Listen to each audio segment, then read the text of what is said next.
Hello বন্ধুরা, creative গল্পের ঠেক চ্যানেলে তোমাদের সবাইকে স্বাগত। আমি আছি তোমাদের সাথে তনিমা। তোমরা সবাই শুনছো ড্রাকখানি অতীন্দ্রিয় শক্তি সিজন 3, আর আজকের পর্ব হলো 7। তাহলে চলো বেশি দেরি না করে আজকের পর্বটা শুরু করা যাক।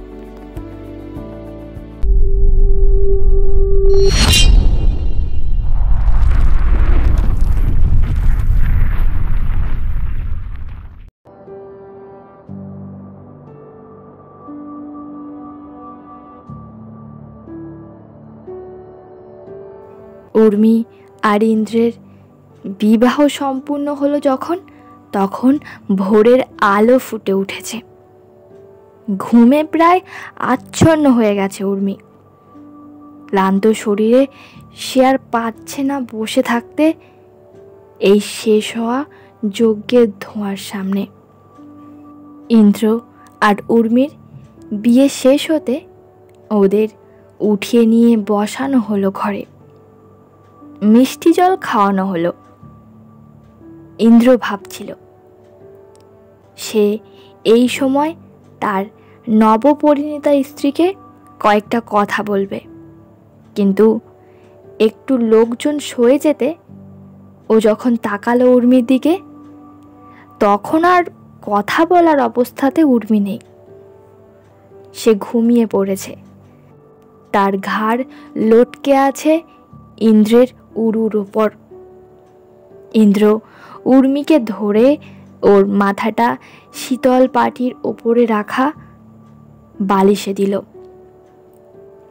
উর্মির কোনো হেলদোল নেই, ও ঘুমে মগ্ন হয়ে গেছে। ইন্দ্র দুবার দ্বার পরিগ্রহণ করলেও সেই দাম্পত্যর কোনোটাই বিছানা পর্যন্ত পৌঁছয়নি। তার আগেই নৃশংস হত্যাকাণ্ডের হোতা হতে হয়েছে ইন্দ্রকে। কিন্তু না, আর না, সে আর মেনে নেবে না মনের ওপর অশুভ চিন্তার এই জবরদখলকে। সে নিজে দেখেছে দেবী মূর্তির কাছে গিয়ে, সেই মূর্তিতে কোনো অভিশাপ বা রক্তের কামনা নেই। সে শুধুই মাতৃকা শক্তি। তার আদেশে ইন্দ্র ওই হত্যাকাণ্ড করেনি। বিষয়টা একদম অন্য কিছু, যে রহস্য ইন্দ্র ভেদ করবে। কিন্তু তার আগে তাকে ওই মেয়েটাকে রক্ষা করতে হবে। তাই সে ভেবেছে আগে সে দক্ষনগরীর জমিদার বাড়িতে প্রবেশ করবে। তার মা নিজে উপস্থিত থেকে তাকে লোহার শিকলে আবদ্ধ করবেন। তারপর বাবা মশাই ওই মেয়েটাকে নিয়ে ফিরবেন দক্ষনগরীতে।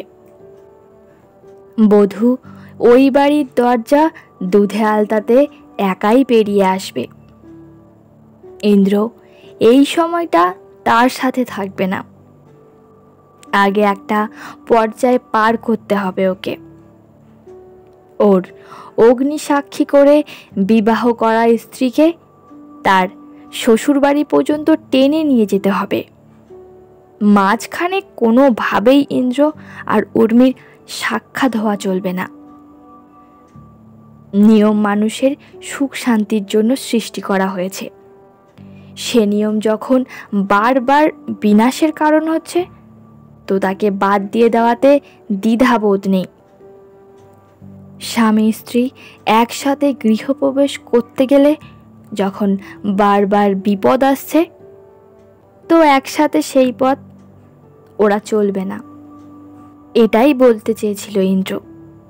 কিন্তু উর্মি যখন নিদ্রামগ্ন, তো থাক, সকালেই না হয় বাবা মশাইকে সে বলবে। ইন্দ্র নানা ধরনের চিন্তায় মগ্ন হয়ে ঘুমিয়ে পড়ে। সকালবেলা ঘুম ভাঙার পর উর্মি নিজেকে স্বামীর কাছে পায়। সে দেখে ইন্দ্র ঘুমিয়ে আছে। ঘুমন্ত অবস্থায় থাকা ইন্দ্রকে দেখে উর্মি ভাবে,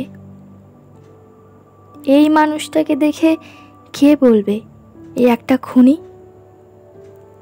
আর এ আজকে আমারও হয়তো খুন করবে। এটাই হয়তো আমার শেষ সূর্যোদয় দেখা।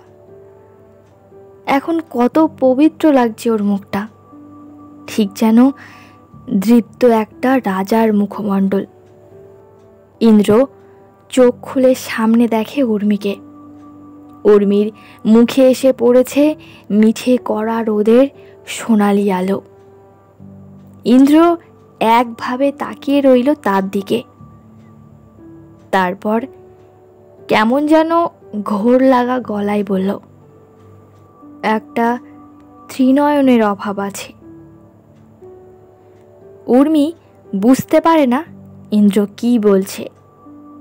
উর্মি চুপ করে বসে থাকে। ইন্দ্র উঠে বসে উর্মির কাছে ঝুঁকে যায়, হাত ঠেকিয়ে ওর কপালে অনুভব করতে চায় কিছু একটা।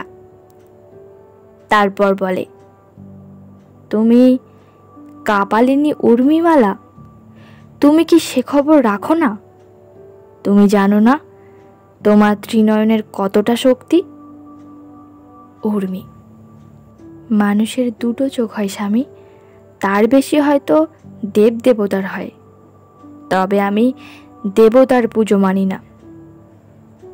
ইন্দ্র, সে কি, তুমি আমার অর্ধাঙ্গিনী হয়ে শক্তিকে অস্বীকার করছো? একজন পরম অস্তিকের স্ত্রী তুমি। উর্মির গলায় ফুটে উঠল শ্লেষ। সে তাচ্ছিল্য নিয়ে বলল, আপনার স্ত্রী? সেটা আর কত সময়ের জন্য? আপনি তো আপনার স্ত্রীদের হত্যা করেন, আমার ক্ষেত্রেও এর অন্যথা হবে না। ইন্দ্রের চোখে একটা যন্ত্রণা ফুটে উঠল। সে শান্ত গলায় বলল, তুমি আমার বাবা মশাইয়ের সাথে যাবে দক্ষিণাগরীতে। আমি একাই রওনা দেব, আমার সাথে তোমাকে যেতে হবে না। আমার বিশ্বাস জমিদার বাড়ির চৌকাঠ পেরিয়ে ফেললে তুমি বিপদ মুক্ত হবে। উর্মি, সে না হয় ঠিক আছে, তারপর আমাকে তো আপনার সাথেই রাত্রিবাস করতে হবে, আপনার সাথেই থাকতে হবে। তখন যদি আপনি আমাকে... ইন্দ্র, আমি জানি না উর্মি, আমি বিবাহ করতে চাইনি আর, কিন্তু কিন্তু ওরা মুন্ডহীন অবস্থায় রাতের বেলা আমার ঘরে চলে আসে, আমাকে ভয় দেখায়। আমি একা থাকতে পারি না। আমার কাউকে হত্যা করার কোনো আকাঙ্ক্ষা ছিল না। আমি কেন ও কাজ করেছি আমি নিজেও জানি না। উর্মি, আপনি কি তন্ত্র চর্চা করেন? ওই যে কি যেন বললেন, কাপালিনী? ইন্দ্র, আমি জমিদারি নিয়েই ছিলাম, তারপর এই ঘটনার পর থেকে একটু এসব চর্চা করি, বুঝতে চাই এসব কেন হয়। তবে আমি কেন জানি না মনে মনে বিশ্বাস করি এখনই কেশ আর ধরা এদের ওটাই ভবিতব্য ছিল। আর তোমায় দেখে আমার মনে হলো সব কিছু ঠিক আছে, আগের মতো আছে, শুধু ওই কপালে সেই চোখ নেই। মনে হয় আমি একজন জ্যোতিষ্কর। কিছু কিছু ধোঁয়া ধোঁয়া স্মৃতি আসে আমার কাছে। উর্মি, কাপালিনী বলে কি কেউ আপনার জীবনে ছিলেন?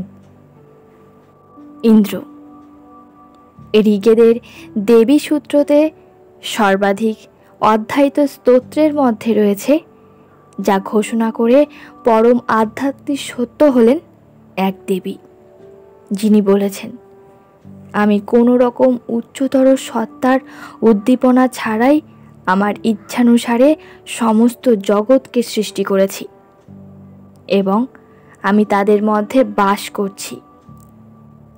আমি আমার মহিমা নিয়ে পৃথিবী ও স্বর্গে সৃষ্টি সকল সত্তায় ছড়িয়ে আছি এবং শাশ্বত ও অসীম চেতনারূপে আমি তাদের মধ্যে বসবাস করছি। আমি যার কথা বলছি তিনি একজন যোগিনী। এর আগেও তাকে অনুভব করেছি আমি, তবে কেশ আর ধরার মধ্যে তাকে খুঁজে পাইনি। কিন্তু শুভদৃষ্টির সময় তোমায় দেখে আমি তাকে খুঁজে পেয়েছি। আমি বুঝতেই পারছি তুমি একজন নাস্তিক।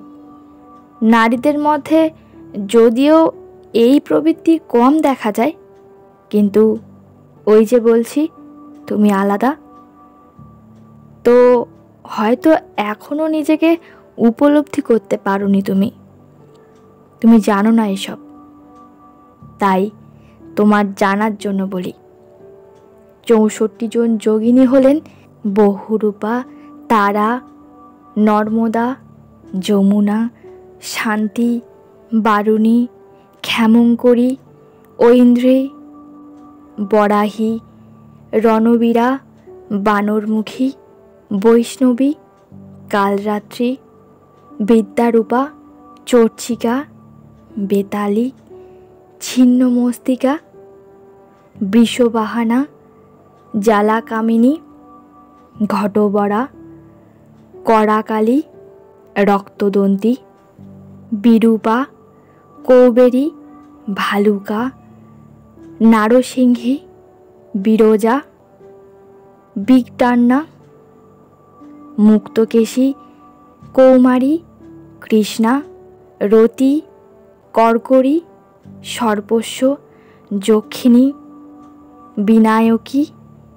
বিন্ধ্যবালিনী, বীরকুমারী, মাহেশ্বরী, উগ্রা, কামিয়নী, ঘটাবরী, স্তুতি, কালী, চতুর্কূপা, নারায়ণী, সমুদ্রা, ব্রহ্মাণী, আগ্নেয়ী, জ্বালামুখী, অদিতি, চন্দ্রকান্তি, বায়ুবেগা, চামুণ্ডা, মূরতি, গঙ্গা, ধূমাবতী, গান্ধারী, সর্বমঙ্গলা, অজিতা, সূর্যপুত্রী, বায়ুবীণা, অঘোরা, ভদ্রকালী।